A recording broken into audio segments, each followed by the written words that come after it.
siyifemeli yakwaForce. Okokuqala sibulela isupport yabantu. Okwesibili njengoba namhlanje bevela besithi no kuyaba khona into esijabulisayo. Kodwa ke ngoku ayikabikho into esijabulisayo bani. Sabuya sibuye ngolesibili. Kodwa into esicela kakhulu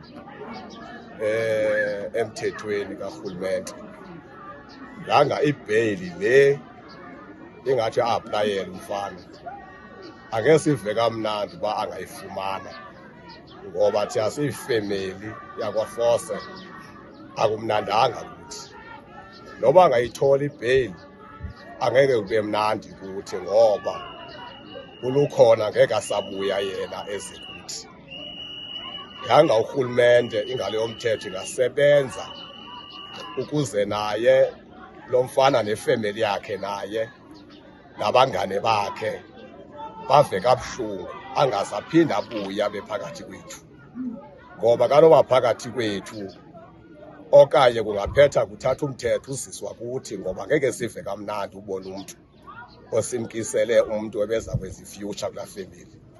So asimnandanga kodwa siyawucela umthetho noba imeko injani umthetho usebenze ngokomthetho asinawuphikisa kodwa ngeke sive kamnandi uba singaphinde simbone lo mfana apha elokishini.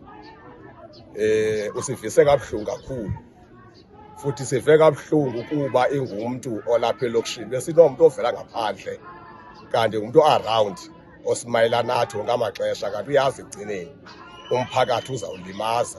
Siyawucela kakhulu ke ingalo yomthetho isebenze ngale ndlela usebenza ngayo nathi sixolise.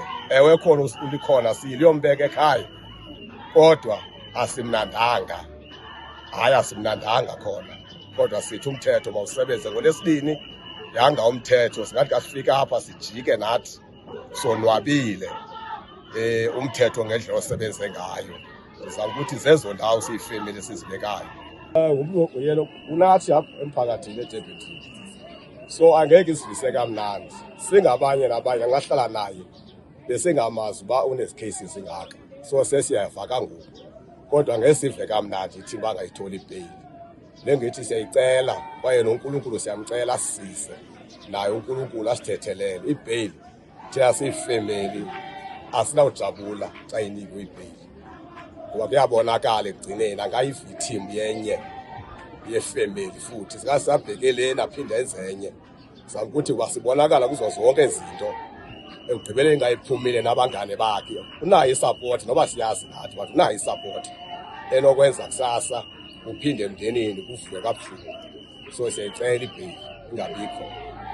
No ungenile yena wasmayila nathi ke kuba besiyaliwe uba singabi nayo enye ipace esinayo sibe nomoya ophansi. Yena ngiyabona uba akakazwa buhlungu usasibuka njengabantu abasidlima kuba ebesenze isilima wathathela ingane. So namanje usasimayila into ebonisa uba le into ayenzile akayethuki uthi kukubo apha ijele uthi kukubo ngokudla kamnandi. So yikho loo nto asibona uba awusibuka asimayile. So ithi loo nto iyasi-undermine le ngithi siyayicela ngoba xa noba ngaphandle nathi kungenzeka singasuka ebuntwini singene le position ayifunayo kodwa sifuna ukuthathela ngokwethu kodwa ke siyayicela kakhulu. Asimnandanga kuthanga ngosithobela umthetho uba belapha elokishini sayida ngeyisithi abangaphakathi ngoku asimnandanga.